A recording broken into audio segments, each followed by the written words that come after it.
Hello, and thank you for purchasing your product from Perform Better and allowing us to show you some of the many uses of the great items you will find in our catalog.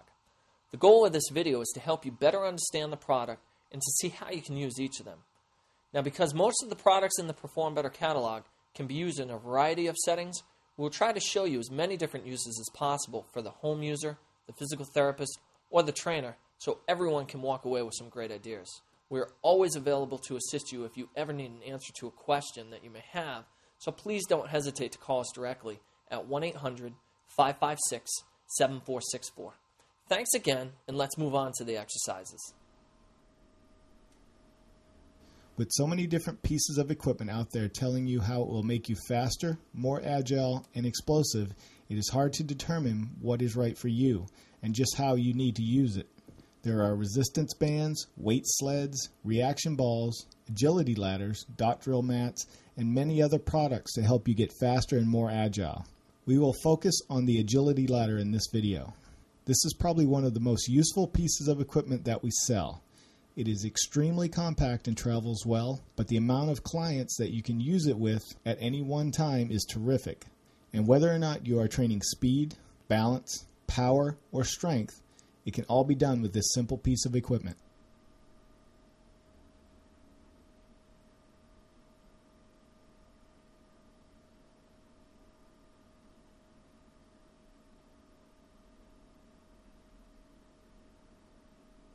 In this exercise, the athlete takes small, quick steps, placing both feet in each box. The foot that lands in the box first leaves the box first. Doing this drill backwards is a little more challenging. For variation, change the foot you lead with.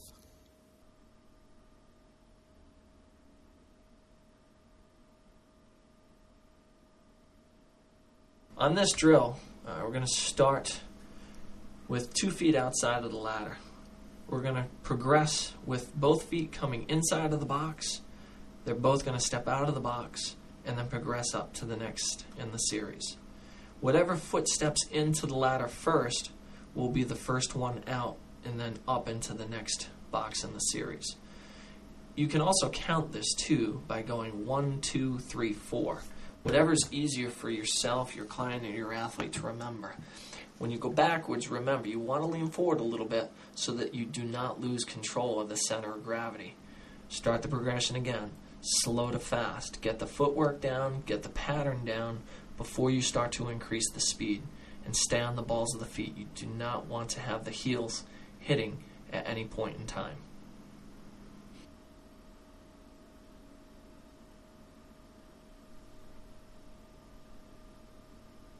The hopscotch, we can do a couple variations. You can do with 2 feet hitting in the center, or you can do with 1 foot hitting in the center. You want to make sure that the athlete is straddling the ladder the entire time. The contact is quick. We stay on the balls of the feet. Both feet hit right outside the ladder. Both feet come into the center. And you want to keep that progression steady throughout the continuous portion of the movement. Remember, when going backwards, there's a slight forward lean, so that makes it a little easier to see down in between your feet as you go backwards, and then also so you can control your center of gravity. You want to try and maintain a nice, tall, erect position on this drill.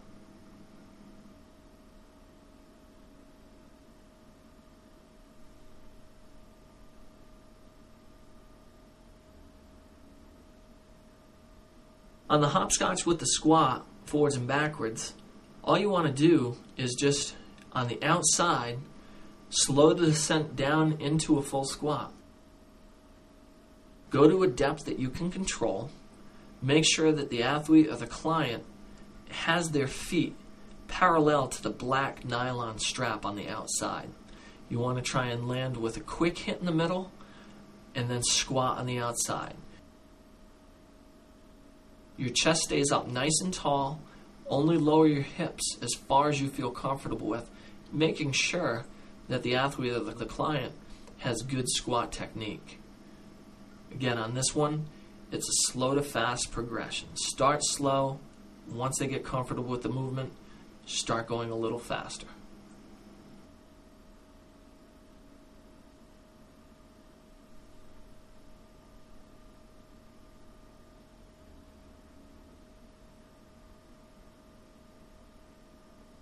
This is a very simple drill. It's just a 1-2 drill where we're just going quick feet lateral. Nothing too difficult with this one. Just make sure that you pick the feet up so that you're not hitting the white slats that divide each box, and it's just a quick 1-2, 1-2, 1-2 in each box. Whatever direction you're going to be going, the lead leg is the first one to hit inside the box, and then the first one to step outside of the box.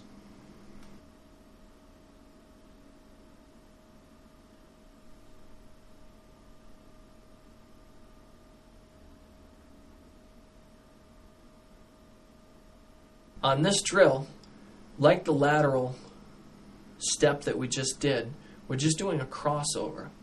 So instead of that lead leg being the first one to hit inside of the ladder, it's actually the trail leg, so we're just doing a little crossover step. It's still a 1-2 combination, but we're just going to do crossover. So the trail leg, if you watch in the video, just crosses over the lead leg.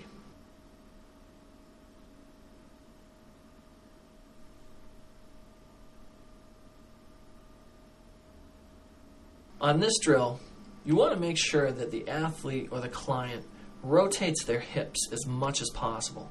So it's a rather good crossover step in front and then a crossover step behind. The more you can have the athlete or the client rotate their hips, the easier it will be for them to make 1 foot contact per box. I stay on the balls of the feet the entire time, but I really want to focus on good hip rotation so that it is easier to hit 1 foot in each box.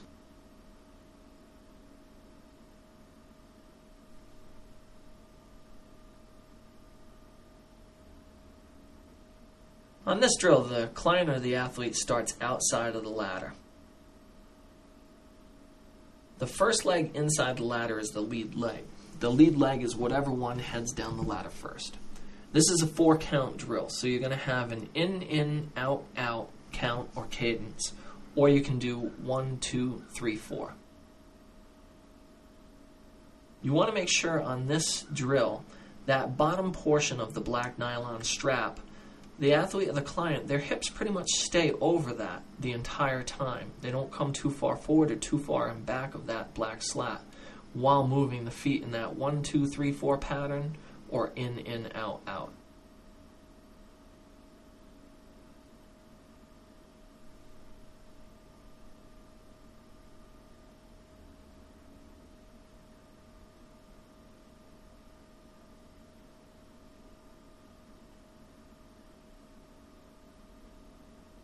Any agility ladder drill that you do with your feet can almost certainly be done with your hands.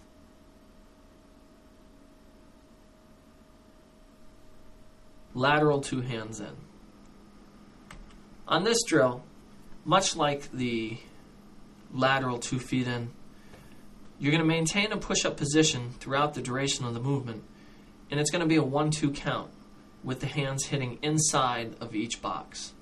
The lead hand is the first one in each box, followed by that trail hand. Make sure that the hands hit inside the ladder, and as the hands move, the feet move. Notice the hips. The hips stay up in a good push-up position. Do not allow the hips to sag down towards the ground.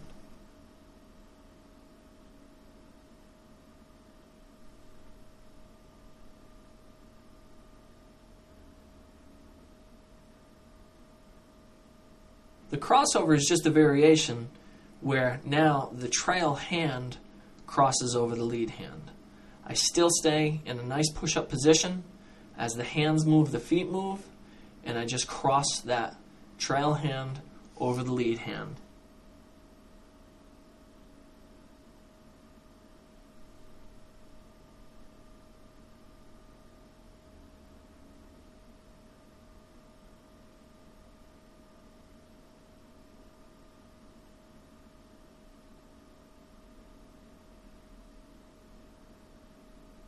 On this, we're just going to combine the elements of the crossover in front and the crossover behind.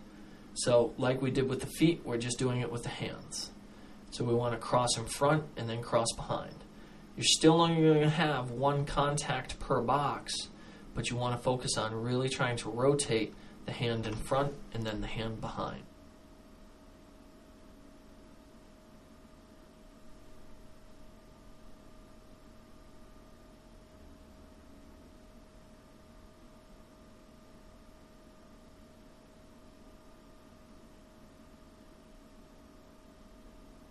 Again, just like we did with the feet, we're going to do the same thing with the hands.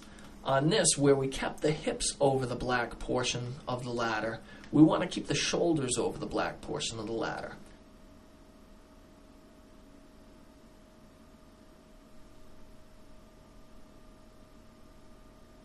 It's still a 4 count of 1, 2, 3, 4, or an in, out, out.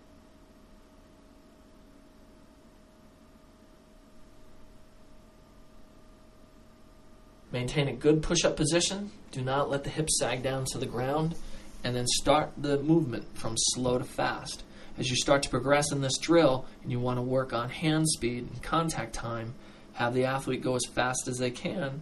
Again, still advising them not to hit the white or the black slats.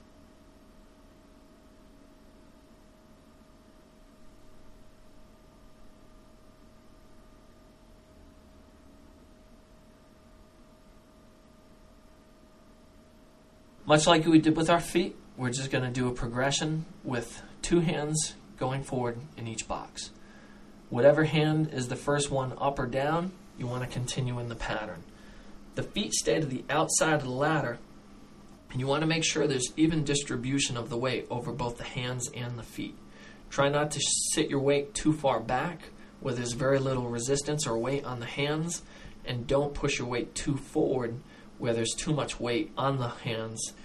You're going to see some hip rotation on here. The biggest thing is making sure that the hips are up in the air a little bit. The hips, if you notice, are actually a little higher than the shoulders, and that's fine.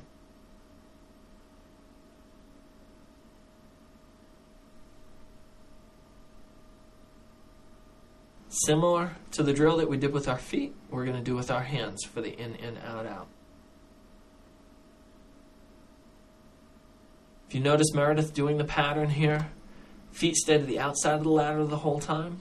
Whatever hand is the first one in the box is the first one out of the box. There is some hip rotation. The hips are elevated a little bit higher than the shoulders, and we want to really focus on keeping a good technique. As we start to get comfortable with the pattern, we can pick up the speed. Make sure you pick your hands up. Don't just slide them on the turf or the rubber or the surface that you're doing it on.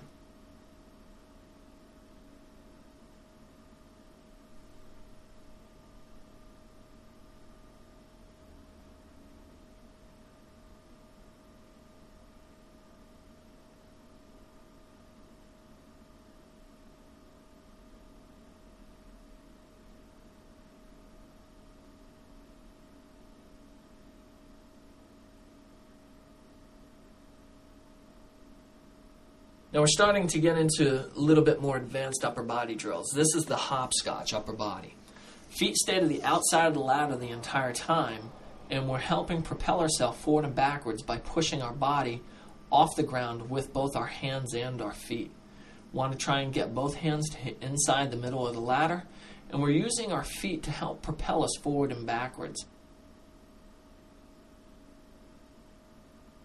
Make sure the hips aren't bouncing all over the place or sagging down towards the floor, and make sure that the individual or the client doing this is very, very strong and they can complete this with no breakdown in technique.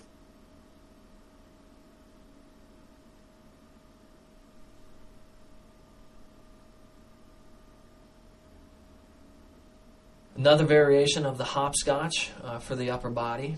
This is the opposite of the hopscotch with the squat. On here, we're just doing the hopscotch progression that Meredith just did, but now we're throwing in a push-up at the end. The push-up is with the hands on the outside for this, but if you wanted to challenge somebody even more, you could have them do a push-up with the hands in the center, which is much more difficult. Try not to allow the hips to sag down towards the ground. Make sure that the individual that you have doing this is capable of doing this movement in a safe and effective manner. Make sure that they're strong. Make sure that they're able to do it with safe and sound mechanics.